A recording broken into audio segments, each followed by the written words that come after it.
हिमाचल प्रदेश विधानसभा चुनाव के मुहाने पर खड़ा है। ऐसे में नेताओं के घर वापसी और दल बदलने का सियासी खेल भी जारी है। बीते दिनों भाजपा छोड़ बागी हुए चेतन बरागटा एक बार फिर भाजपाई हुए। भाजपा की ओर से जुब्बल कोटखाई के निष्कासित कार्यकर्ताओं को भी वापस पार्टी में लिया गया। चेतन बरागटा की भाजपा में वापसी पर शिमला स्थित मुख्यमंत्री आवास एक ओवर में जुब्बल कोटखाई के कार्यकर्ता बड़ी संख्या में ढोल नगाड़ों के साथ मुख्यमंत्री से मिलने पहुंचे। इस दौरान मुख्यमंत्री जयराम ठाकुर ने कहा कि चेतन और हमारा संबंध शरीर आत्मा का है। उन्होंने कहा कि एक दौर ऐसा आया था जब चेतन पार्टी से अलग हो गए थे, लेकिन आज एक बार फिर वह दौर लौट आया है जब चेतन एक बार फिर भाजपा के हुए हैं। मुख्यमंत्री जयराम ठाकुर ने कहा कि जुब्बल कोटखाई में भारतीय जनता पार्टी का संगठन मजबूत है और चेतन की वापसी के बाद पूरा परिवार एक साथ मिलकर चलेगा। उन्होंने कहा कि भारतीय जनता पार्टी का मिशन केंद्र में प्रधानमंत्री नरेंद्र मोदी को मजबूत करना है और हिमाचल प्रदेश में सरकार रिपीट कराना है। मुख्यमंत्री जयराम ठाकुर ने कांग्रेस से भाजपा में आ रहे विधायकों पर भी बयान दिया। उन्होंने कहा कि कांग्रेस भाजपा के विधायकों और मंत्रियों के साथ संपर्क में होने के बड़े बड़े दावे कर रही थी, लेकिन सभी विधायक भाजपा में आ रहे हैं। मुख्यमंत्री जयराम ठाकुर ने कहा कि यह मात्र शुरुआत है, आने वाले दिनों में और भी विधायक भाजपा में शामिल होंगे।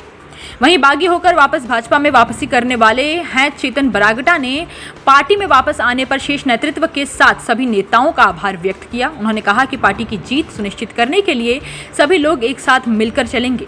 चेतन बरागटा ने साल 2022 में मिशन रिपीट का यही दावा किया।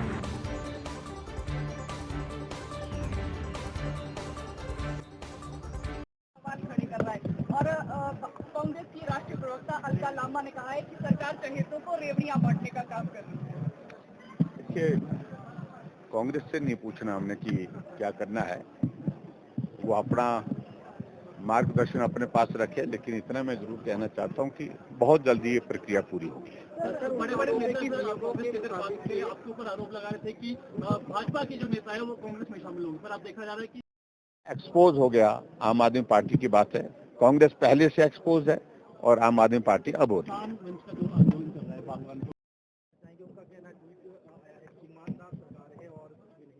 देखिए, ईमानदारी के नाम पर उनने बहुत कुछ कर लिया और जो एक्साइज का जो मसला है वहां पर, जिस बात को लेकर के वहां पर बड़े स्तर पर वहां पर घोटाले हुए हैं, उन सारी बातों को लेकर के वहां के लेफ्टिनेंट गवर्नर ने कहा कि ये जांच का विषय बनता है और सीबीआई को रेफर किया है, उन्होंने रिकमेंड किया है कि भाई ये इसमें जांच बनती है और इसमें कार्रवाई होनी चाहिए। और बच्चा बच्चा जानता है क्या वहां दिल्ली में एक्साइज में क्या हो रहा है, किस प्रकार की सारी चीजों को वहां पर प्लान करके एक्साइज के माध्यम से पैसा इकट्ठा करने का उनने एक तरीका निकाला था। और ऐसे में मुझे ज्यादा नहीं कहना है, क्योंकि अभी तो सारी चीजों को लेकर के कानून के मुताबिक जो कार्रवाई हो रही है वो हो रही है, लेकिन फैक्ट्स आने चाहिए, फैक्ट्स आने दीजिए, उसके बाद बात करेंगे। देखिए, वो सारे बात कह रहे थे, हम कुछ कह ही नहीं रहे थे और कुछ कहे भी नहीं, बहुत कुछ हो गया, जिस बात को कांग्रेस को समझना चाहिए। हिमाचल प्रदेश में कांग्रेस पार्टी आज नेतृत्व विहीन है और ऐसे में कांग्रेस के वरिष्ठ नेता जो वर्किंग प्रेसिडेंट थे, बहुत लंबा चिंतन मंथन हुआ कांग्रेस पार्टी में, अध्यक्ष कौन बनेगा, बहुत सारे लोग अध्यक्ष के लिए दौड़े थे और अंततः निर्णय हुआ। लेकिन अध्यक्ष के साथ 4 कार्यकारी अध्यक्ष बनाए गए और 4 कार्यकारी अध्यक्ष इसलिए कि भाई एक योजना बनाई गई कि इससे जो है वो पार्टी को मजबूती मिलेगी। और उस पार्टी के एक कार्यकारी अध्यक्ष जो है भारतीय जनता पार्टी में शामिल हो गए। उस पार्टी के एक प्रदेश के उपाध्यक्ष वर्तमान में दोनों सिटिंग विधायक हैं, वर्तमान के विधायक हैं, दोनों भारतीय जनता पार्टी में शामिल हो गए। इससे साफ होता है कि कांग्रेस डूबता हुआ जहाज है और इस जहाज से सब लोग निकलना चाह रहे हैं, अपना जीवन बचाना चाह रहे हैं, अपने राजनीतिक जीवन की मैं बात कर रहा हूं। वो लोग उस तरह से ये भगदड़ मचेगी, आने वाले समय में अभी और भी ज्यादा देखने को मिलेगी। ऐसा मैं मानता हूँ उसमें अब किसानों के हित से ज्यादा, बागबानों के हित से ज्यादा राजनीतिक हित जो है वो सामने आ गया है उनके।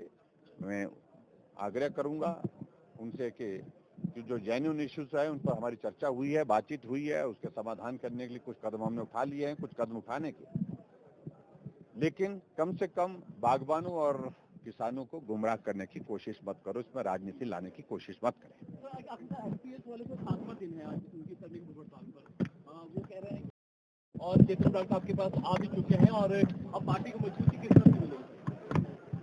देखिए, जिंदगी में ऐसे दौर आते हैं और कभी बिछड़ते हैं, कभी मिलते हैं, और मैंने इसी प्रकार से बात कही कि एक मोड़ आया था जहां हम बिछड़ गए थे, लेकिन एक मोड़ अब फिर से आया जहां हम फिर मिल गए, मिलकर के आगे बढ़ रहे हैं। और मुझे इस बात की खुशी है कि जुब्बल कोटखाई में हमारी पार्टी का बहुत मजबूत संगठन है, आधार है। वो सारा परिवार अब इकट्ठा होकर के आगे बढ़ करके काम करने के लिए निकला है।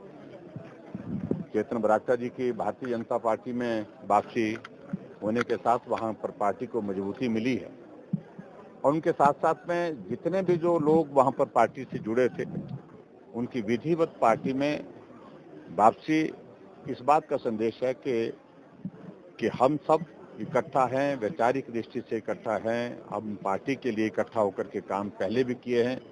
हम पार्टी को मजबूत करने के लिए, पार्टी की जीत दिलाने के लिए फिर से इकट्ठा होकर के काम करेंगे। इस भाव के साथ सभी लोगों ने आदरणीय प्रधानमंत्री जी की नीतियों पर अपनी आस्था व्यक्त की है, और उनके साथ साथ में हमारे पार्टी के राष्ट्रीय अध्यक्ष जी के काम पर जो है आस्था व्यक्त करते, उनके नेतृत्व पर आस्था व्यक्त करते हुए पार्टी के सब साथी हमारे पार्टी में शामिल होकर के एकजुट होकर के काम करने के लिए आगे बढ़ रहे हैं।